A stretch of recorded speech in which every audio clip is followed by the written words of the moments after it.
Hello guys! In today's tutorial I will show you how to download video from Instagram on PC or Mac. Let's go!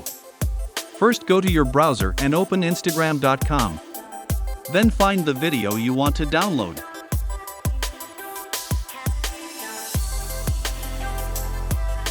When you find it, copy video URL by holding Ctrl+C on a Windows or Command+C on Mac.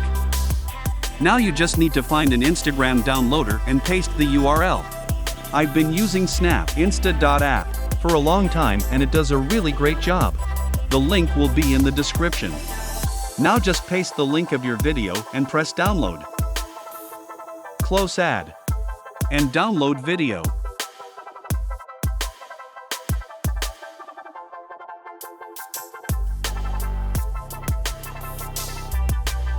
That's it, video will be in downloads folder.